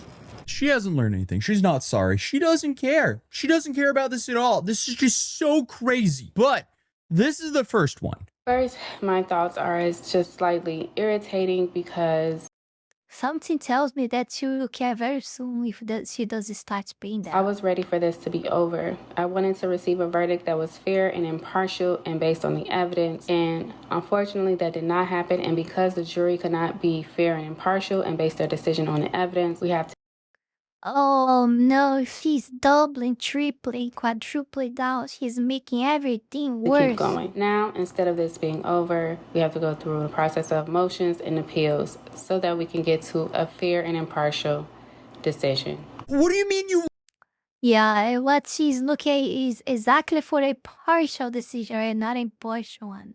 And a partial one to her side. Yeah, she will just keep playing until she get the judge that she wants. If you know, the judge that fits her best. If you know what I mean, like, yeah, probably. Oh my god, I will not say that. wanted this to be over? The professor wanted this to be over years ago, but instead, you announced you were going to be wiping your butt with her cease and desist. Unfortunately for her, no amount of appeals is going to change this verdict. She represented herself and it came across as extremely malicious. Yeah, like she will select her judge like one person select a character in a game. She'll keep going until she finds the perfect woke judge to free her from this. It probably will be a black woman judge. That's what I didn't want to say, but it's pretty obvious. What's crazy to me is she still doesn't understand the damage that she did to the life of the professor. It's $10 million. Because this is the hive mind that they work. Like, oh, she's equal like me? Like same color? Same gender? Oh my god, I gotta help The her. verdict is so ridiculous and so large that I have to talk about this. I can't be silent. So my first question is about juror number 5, Yeah, we know. who works as an attorney for a firm that works with Stowe Reeves, which is the firm representing Schofield. He also had cases in the past where he worked directly with Schofield's attorney. So how did they get him on the list of jurors, or how did he get on this list? First of all, and second of all, he should have been excused for cause, because obviously he's going to be biased if he is a partner with Schofield's attorneys in many other cases, and currently his firm is partnering with Schofield's attorneys in other cases as well. So it's partners, essentially. So he can't be unbiased because obviously they're friends or co-workers, partners, they work together. Oh, He should what not the have fuck been a did member he of the say? jury at all, not any of the days. Okay, so she's calling out jury members now. Ma'am, jumping to conclusions got you into this mess in the first place. Why are you still jumping to conclusions? Secondly, it was like freedom of religion and freedom of speech, especially freedom of expression as it I pertains know to why. spirituality was You attacked the guys entire too. trial. First of all, It's the certain of impunity that was built through society at this point. Like, even though she was sentenced to pay the up, she just doesn't accept that. She doesn't believe because she grew up believing and getting used to not hold accountability for literally everything that she does. Nothing. So she will fight up until the end because, I mean, this is how she is now, you know? And she will not accept a no and that she was wrong and that she now has to pay this. And she will keep going on until either she gets what she wants or until she ends up even more screwed. Schofield's attorney kept pointing out things like me calling myself This is what society taught to modern woman. Ashley God in my books, which does not mean that I'm your God, but that I refer to myself as Ashley God because of the spirit of God living inside of me. Anyway, it shouldn't have been pointed out at all. She kept pointing out stuff like me referring to myself as Ashley God. Secondly, in her closing statement, she asked the jury to punish Guys, you see, you can see just a piece, but it's the legendary bird hands. psychics for our beliefs. She You said see, it's the bird psychics or hands. whatever can say whatever they want as long as they say they believe it. So they have to be, she essentially asked them to punish psychics, to punish Oh my me god, we didn't have on that video, but we are having plenty of bird hands here. as in punishing all psychics for our beliefs. How is that okay? Okay, number one, it is beyond weird to call yourself God. Number two, this She's not low IQ looping though, and she doesn't have no ring. This is not about punishing psychics. This is about punishing people who are wrongfully accusing innocent people of over and over again, regardless of how much information and evidence they have received proving that they are actually defaming an innocent person. They obviously listened to Schofield's attorney when she asked them to punish psychics, punish me on behalf of all psychics for our beliefs. So essentially, our beliefs can be limited and we cannot express ourselves fully based on our beliefs. The reason why I believe it was more so about punishment of psychics and punishing spiritual people, or they call me a witch, so maybe punishing witches for our beliefs. I'm not a witch, but they refer to me as a witch. It's because she also had no damages. Really? There was testimony that from her boss that she was promoted one to 3 times. There was testimony from the general counsel at the University of Idaho that she had not even been investigated. There was testimony and evidence that the police did not believe me, the school did not believe me, her family and friends did not believe me. So she received no repercussions from. This is why she got hit with a $10 million verdict, because clearly she has zero remorse. She is in complete disbelief that her actions actually have consequences. And now she's Of course, because of the reasons that I said previously. It's exactly like that. Like, this woman grew up like the entire life since they were babies, learning that women don't need to hold accountability for any of their actions, so they become a fucking terrible delusional human beings like her, do horrible evil shit, don't care about no one except themselves, or all narcissistic bitch, all narcissistic evil bitch. So they don't give a shit to anything at all. And they will keep going into whatever their feelings want up into the end, ignoring all the consequences along the way. trying to group herself with other psychics. Trumping over Ma'am, everything. no other psychic went on a 3-year defamation spree of this professor. Okay, she had no damages. Again, she was promoted at work, so she can't say that she lost money or opportunities at work. So that turned out to be a lie. In the docket, she said she lost opportunity at work. When she filed the case, she said she lost promotions and opportunities at work. But it had only been 20 days since I made the statements when she claimed to have lost promotions and opportunities at work. But it was false. Her boss testified she'd been promoted at least one time, 1 to 3. Again, they were all kind of flabbergasted on the stand when I was cross-examining them, hardly trying not to answer questions. So he first said she was promoted or had a pay increase up to 3 times. Then he said once, he don't know which one. But she at least has been promoted and received the pay increase 3 times. So how does that lead to a $10 million verdict? In court, we both heard that she canceled work trips and networking events. You falsely accused a professor of orchestrating a quadruple homicide. Of course, large institutions are going to be hesitant to hire and work with someone accused of something like that, especially during the time before the actual perpetrator was arrested and before Ashley was found liable of defamation. This isn't rocket science. Institutions are very risk averse, and unfortunately, you've put a permanent stain on this professor's record. Mental health damages. So her mental health professional was so senile. She testified in court that I unalived, physically unalived, and she said, you know, we use the right word in court, Rebecca Schofield. And I'm like, she's right there. Wait, what? She's not unalived. She's right there. She's crazy. She was so of course, senile that's and not she could what not happened. admit her own wrongdoings, that she would say ridiculous statements like that. Then I asked her about in-person direct contact versus electronic media. Delusional woman. She testified that if you talk to someone over the phone or you see something over the phone, that it is in person, that you're talking to that person in person and not electronically. Okay, so I was there for the entire testimony, and I even read the notes I have on my live stream after this. Her back and forth with the mental health professional was unbearable. She was just trying to get some gotcha moment on the mental health professional, so she kept circling back to the same thing. The mental health professional said Ashley's videos affected Schofield personally. From what I remember, it is exactly what she wanna do.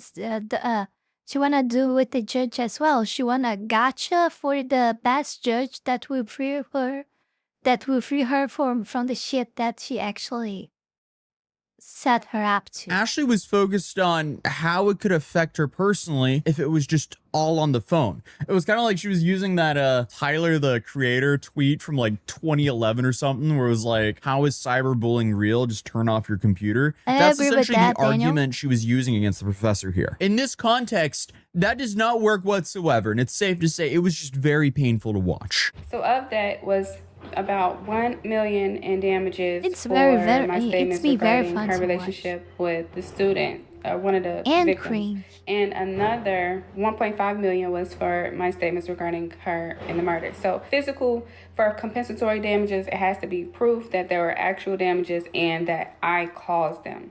But there was no evidence to suggest, not even she did not receive an interview, a question from her job. No one believes me. So there was no repercussions at her job and no financial loss to her job as it pertains to any of my statements. There was also no proof that her claims of mental health damages were caused by me because according to the DSM-5, that was impossible. So where did $2.5 million come from when there was no evidence? Because this will follow her for the rest of her career, and she now has PTSD. Of course this would affect her career. I am so shocked she lost this judgment and essentially went straight back to TikTok to essentially just continue to slander the professor. First of all, I'm about to press charges against Atozi. He's been calling my phone for 3 years. Since the onset of this case, he's been calling and harassing me by phone. That can't be serious. He was harassing me in person after. Does she know that just by lying by that, like she's doing here, she can already be charged for that? Court on Thursday, and obviously he's sending all of you people from his page to my page to post negative comments and feedback. At this point, he's harassing me, and I need to press charges. It's like, I didn't even know who this person was. I still don't know who he is, but he's been harassing me, calling my phone. He even called and texted my phone after harassing me in person after court. This is getting ridiculous for a lame like him, a loser lame like Atozi that I don't even know, to continuously call and harass me all these years and to show up in person. Like, do you have a life? Like, what's wrong with you?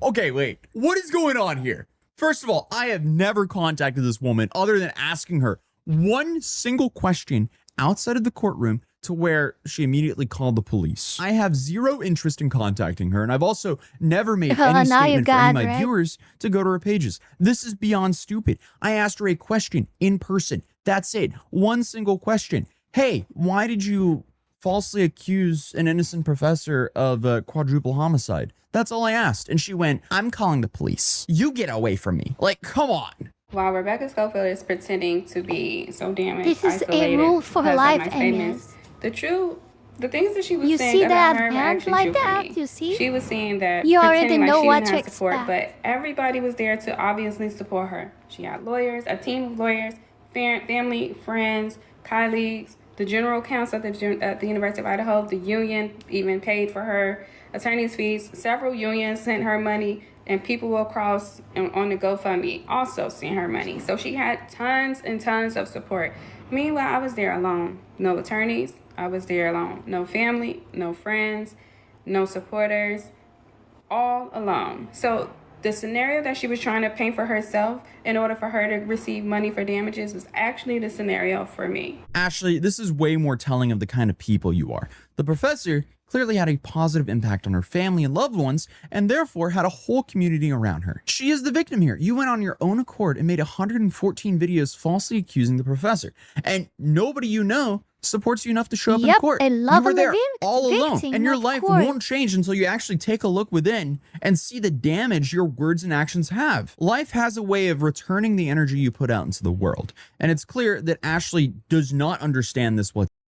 Oh, I really want to believe on that, whatsoever. So during trial, I testified to where my income comes from, but I let them know that most of my income comes from being a combat veteran, from having PTSD, from witnessing the death of my fellow comrades, soldiers, and Iraqi soldiers, but soldiers in general that I was working with were killed. And also there was attempts in my life when I was in combat as well. And that is where most of my income comes from. And Professor Schofield lied about having PTSD from a TikTok video, from which her senile therapist testified that You cannot have PTSD from a TikTok video. She tried to make it like she could, but then she specifically stated you cannot get PTSD from a video. So did the jury expect for me to give my income that I received from PTSD from being a combat veteran and give it to Rebecca Schofield, who's pretending to have PTSD from a TikTok video? Yeah, this is why she got hit with a $10 million judgment. That was so that she would stop, but she's not stopping. This is only going to make things worse for her. Like, do we believe the mental health professional who diagnosed the professor, or do we believe Ashley Gilliard, the TikTok psychic who clearly has phenomenal judgment? Like, this is what we were dealing with in court here. This lawsuit was not And all a bad. high amount of I feelings. learned a lot of valuable lessons from this lawsuit. First, I learned that I'm capable of a lot of things that I didn't know that I was capable of doing, even though the result is the result. I did an amazing job in court. I also did an amazing job in some of my docket entries as well. No, you didn't. The only thing you did a great job at was proving to everyone that you were not sorry. Also, Oh, hello, you missed Bella. multiple deadlines in this. I also learned that I don't have to show up for people. I don't have to put myself on the line for people. If I believe that someone is a or someone did something, I don't have to put myself out there so much to get justice for people who will never, ever show up for me. So I've learned I don't have to put myself out there like that. Also, I learned I wonder why, right? I wonder why. regarding like people close to me, I also learned that they aren't really there for me as She's well. a saint. So I learned that She's a saint, guys. I feel alone. She's being but totally I've also learned that I injustice. am. You weren't standing up for suffering anyone. a lot You were of just tormenting the injustice. professor, Poor the girl. students, and the families with your blatant disregard for the truth while chasing TikTok views. This doesn't make sense. I've also learned to listen to my spiritual mentor. Before this Idaho 4 case, there was other cases that I was doing Spiritual readings on it mentor. and putting myself out there and advocated for it and putting people who I believe to be the on blast. And my spiritual mentor told me, stop. Well, he said no. In a dream, of course, he told me no, like emphatically, no, don't do this. And I didn't even listen to my spiritual mentor, which is crazy, but I did not listen to my mentor. I won't do that again. I'm learning to take his advice. Not only because of this lawsuit and the result, but also it could have been a lot worse. Like my life, like instead of being sued, I could have been threatened. I could have been harmed. So next time my That's spiritual true. mentor tells me not to do something, I'm That- definitely that's gonna true. I mean, at this point, her delusions are just fighting with each If she was to say half of the things that she said in a very like out loud, in a very like full of people street, that probably would each happen. other. I don't perceive for my life to be over due to this verdict. First of all, there are options. Again, there's the option to appeal. There's motions that had to be made prior to that. I don't expect the court to be fair. It hasn't been fair so far. Maybe the Court of Appeals No one's fair with me. Oh my God, poor me. can be fair, but I don't trust. Like the trust in the legal system for me has gone substantially down due to my experience. Actually mine gone up with this creature having to pay 10 million It's now. not just with this case, but others. But also, the maximum for punitive damages in Idaho is $250,000. So that will reduce the verdict to about $2.75 million. They or should something not like have that. a life Even so, outside then of that's too TikTok. much because she I don't think so. I don't think so. I mean, these retardeds have place anywhere in any social media because, like, social media just loves this stuff. Just loves these retarded people from the left. So, the algos, all of them. So probably she can do a channel or whatever it is, a social media anywhere that she will explode. Because it is what it is. Things are like that. But I don't know.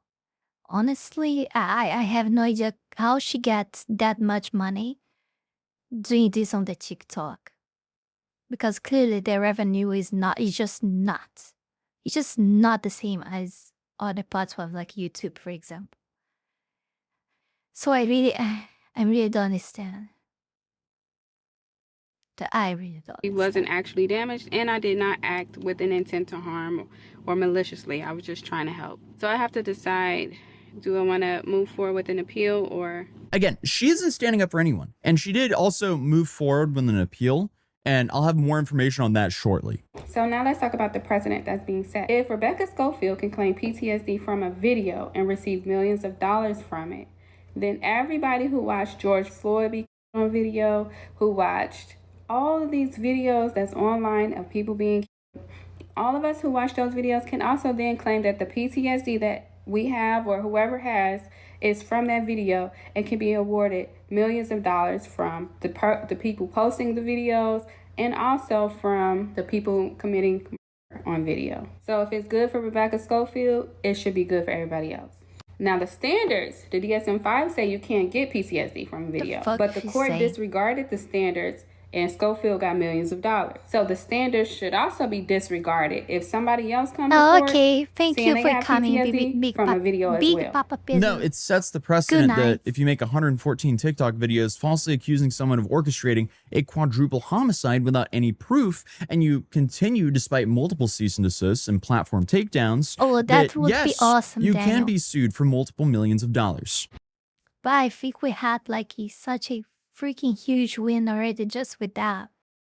I honestly don't expect more, to be honest. Another strange thing that Rebecca Schofield said during trial was yes, that she lived 10 minutes quadruple away from homicide, the yes, students. banana. And despite living 10 minutes away from the students and where the murders occurred, after the murders occurred, It is a shit though, the perpetrator was arrested already. It's another guy. The reason that why she's having this problem is for falsely accusing someone else that's totally unrelated of all of these vile crimes. When, by the way, the perpetrator is already arrested. she did not lock her door. Totally insane, right? She has nothing to do with them, but she just decided to create like 120 videos, I guess, on her socials about that thing and about how why and how that other person is actually the perpetrator, not the one arrested, and blah blah blah. And now she ended up like in this situation that she is right now. She didn't feel the need to lock her doors. So at that time, nobody was arrested, and there was a murderer who killed 4 people on the loose, but she didn't feel threatened enough to even lock her doors. Any normal person would lock their doors if 4 people were 10 minutes away from them and they don't know who did it. I think it's quite odd that she didn't feel the need to lock her doors. She's still hung up on the semantics of this case. Like, who cares if she locked her doors before or after this tragedy? What matters is you falsely accused her and slandered her over the course of 114 TikTok videos. Also, keep in mind that I did not lose because some substantial evidence came out that she did not have anything to do with this. Okay. Fine, continue, please. No. The reason why I lost by summary judgment initially regarding the defamation is because I did not have any objective evidence outside of my tarot readings to prove what I was saying was true. Finally! She finally understood this. Finally, thank God. Because up until now, all she say like, oh, I'm suffering injustice by the judge. The judges are not being impartial, like all bullshit. She finally said, I don't have any substance. I don't have any evidence. All the evidence is my freaking feelings in my I don't know, tarot cards or whatever bullshit that she does. But I was also denied by everybody access to that evidence. I asked Facebook for evidence. They told me no, they do not provide evidence in civil cases. I asked the University of Idaho, was there any evidence? Initially on their subpoena, they don't forget, Banana, that she did 120 videos about that, falsely accusing that person. What is 19 videos just to talk about her situation? Said they checked deleted emails and did not find any evidence of any deleted emails. But then during trial, they confessed that they don't check deleted emails because they don't have access to check deleted emails. Or anything deleted, they did not check. So she could have deleted anything and they would have said they didn't have it. MPD also denied me access to evidence. Ashley, again, you lost because you falsely accused her. without any proof. You don't get to suddenly go look for proof after you defame someone. It doesn't work like that. You have no one but yourself to blame. This is like the biggest skill issue I've ever seen in my life. How do you TikTok video yourself into $10 million of debt? I didn't think that was possible until this year. So honestly, she's the best in the world at this. She's the first one to ever achieve something this stupid. This is a list of people or agencies, governments that I asked for access to documents and evidence and they told me no. Facebook told me no. University of Idaho, I asked about who advised the students. Can I have a list of people who advise the students? They told me no. Moscow PD, I requested documents from them. They told me no. Ada County or ADA County, however you say it, I asked for documents. They told me no. I specifically requested documents from Judge Hippler from the court by motion. Judge Hippler removed the document from their docket and also told me no. That's at least between government agencies and Facebook and the University of Idaho, 5 that I requested documents from, and they told me no.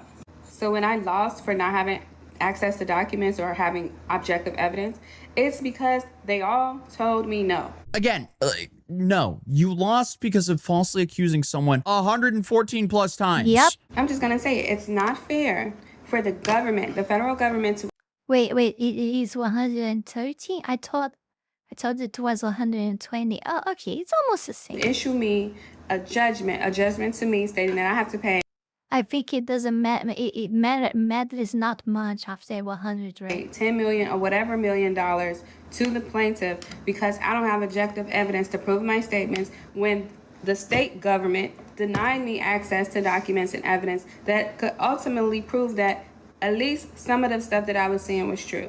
So if I don't have access to evidence because the government refused, She dedicated a lot of her life to destroy another innocent life person.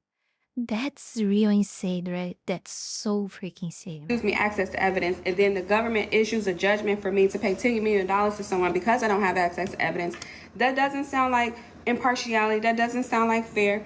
That doesn't sound like a legal system that the United States should be a part of. This should not be okay with anybody, whether you like me or not. The government should not be issuing orders for us to pay money because we don't have access to evidence when the same government denied us access to that evidence. It's not okay. No, this is actually very okay. You don't get to randomly accuse someone of orchestrating a quadruple homicide without proof, then cry because they wouldn't give you her bank records and other sensitive information.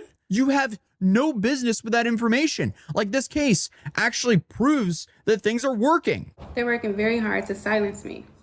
They sent an email to the judge and the judge is basically trying to request for them to silence me.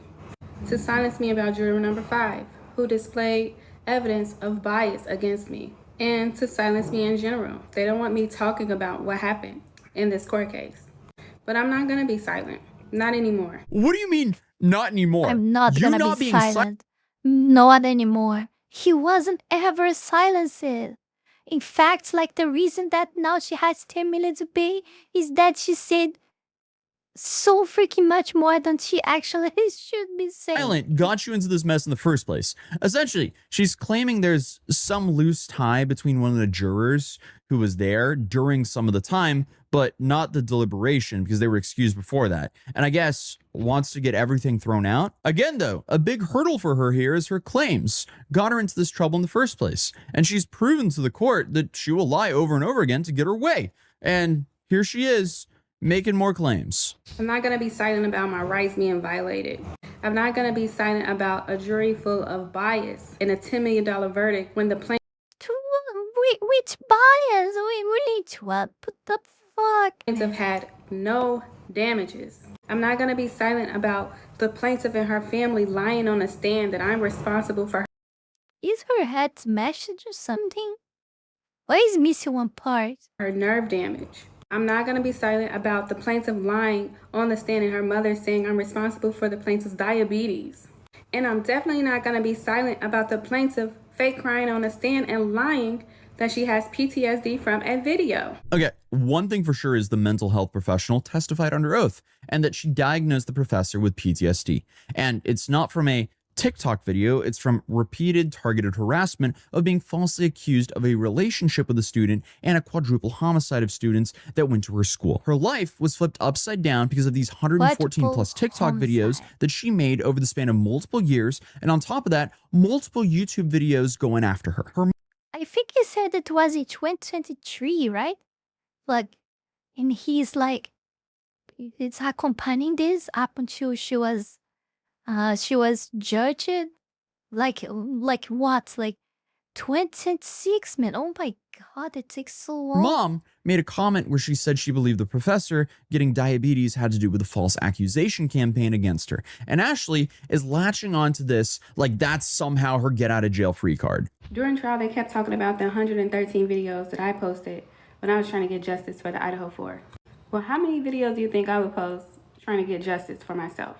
If I posted 113 videos trying to get justice for 4 students whom I don't know, I will post 1,113 videos trying to get justice. Well, you shouldn't, because by that time you should be arrested already by not paying all that freaking money. And you wouldn't be able to do those videos there. And if you're able to inside the jail, well, there is something really wrong with For you. myself, you will never silence me. You will never silence me. You'll never silence me. Strong, independent woman. You go, girl. She's going to find herself in another lawsuit if she isn't careful. But hey, I mean, as long as she stops slandering people, she'll be somewhat okay, maybe, right? Wendy Olsen must be some sort of powerhouse in Idaho. I mean, she does represent the media coalition. She must be connected in Idaho.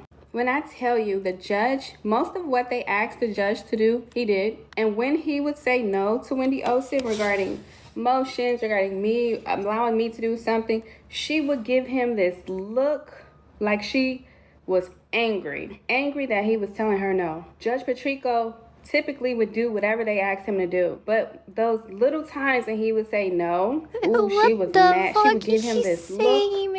And that look is like she has some sort of power over him, or she has Oh no, oh no, oh no, oh no, I know. Oh. some sort of power, and he better do what she said. Yeah, it's something else going on. It's something behind the scenes. As an outsider, I don't see it. But Wendy Olsen has some sort of power in Idaho. Yes.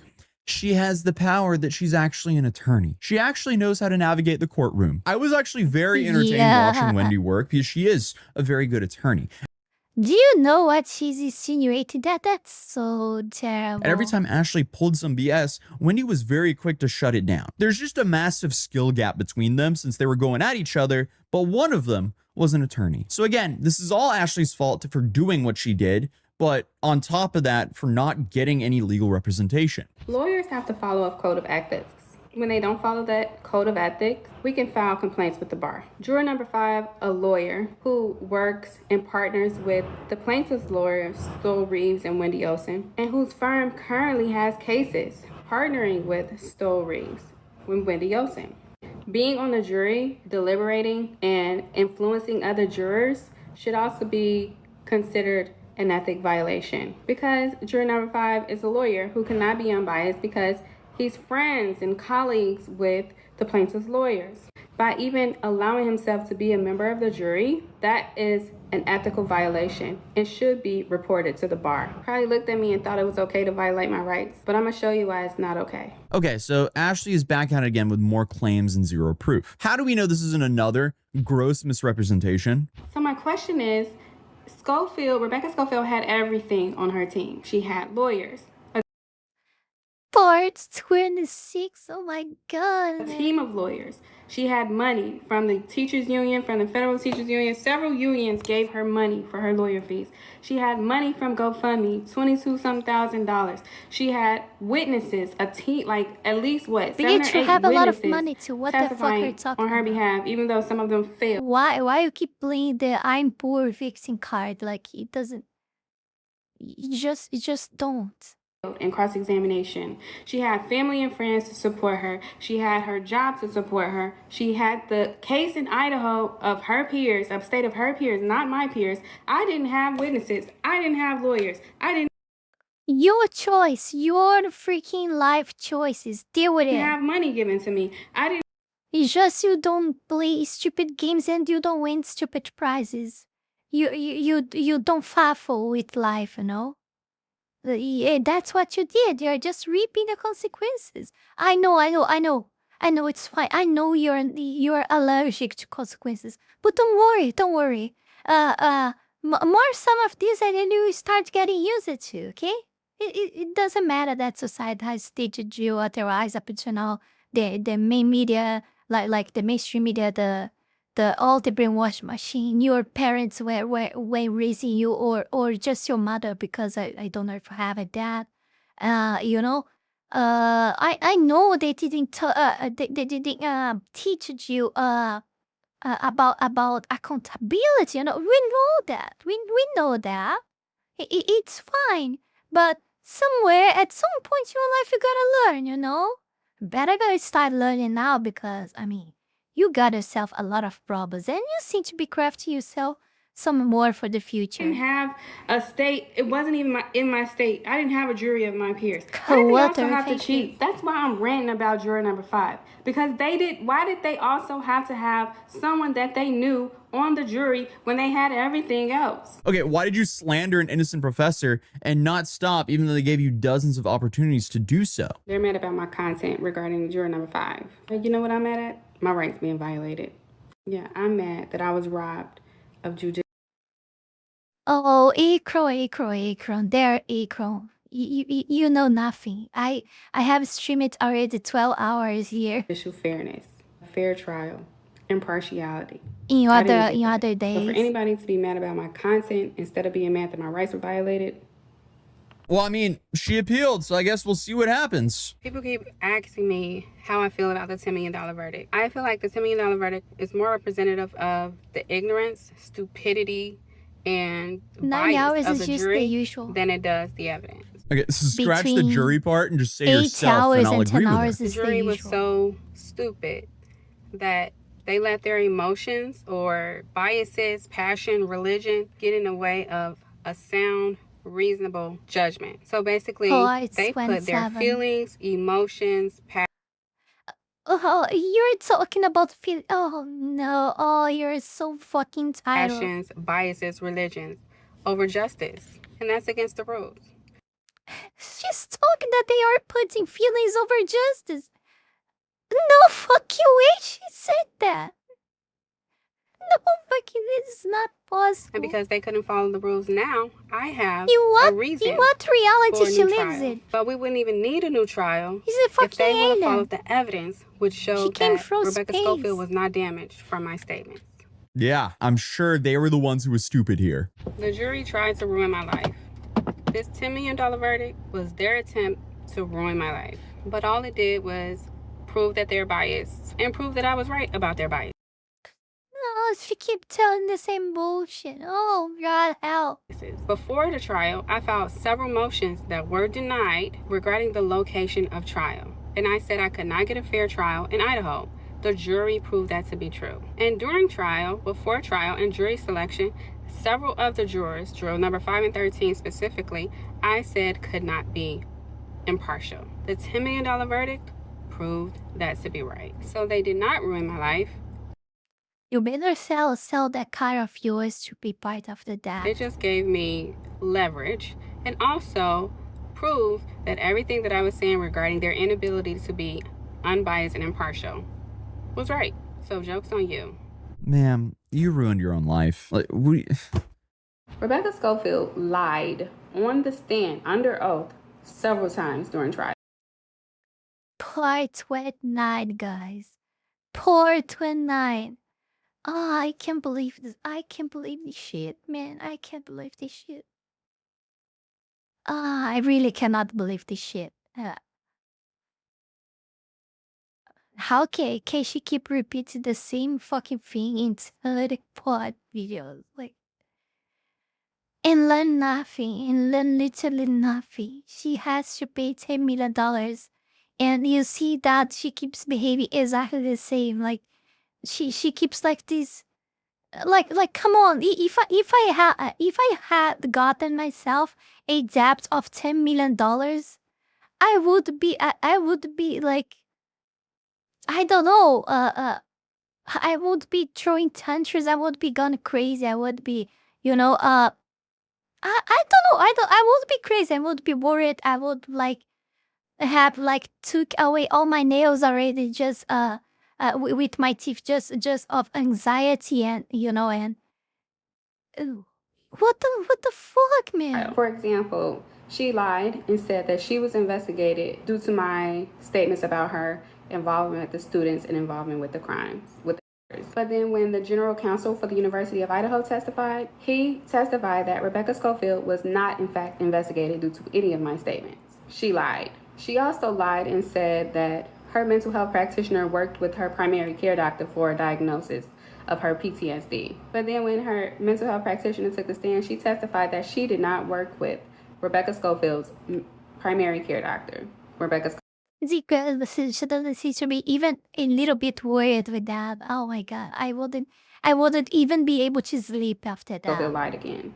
There were several times where she would change her answers during the same testimony. She just proved herself to be a liar while she was on the stand as a witness. I don't know about the statements about Rebecca, but the same can be said to you. You lied about the story that got you into this mess in the first place. Inside Edition asked me how I felt about Rebecca Schofield. I'm glad they asked this question because during court, when I was about to answer this question, I had to ask myself this question and I was going to answer. They objected to it and it was sustained by the judge. But my answer is I think she's a liar. It would have been a longer answer in court. And I would have gave examples. And I did give examples to Inside Edition. But my answer is, I think she's a liar. Okay, well, everyone that's seen this story thinks you're a liar and destroyed your own life for some attention online. And now you're just really upset that your actions actually had consequences. This is actually a rare case of an influencer effing around and actually finding out. You know what I noticed in court? Everybody or her witnesses kept testifying to an email that she received.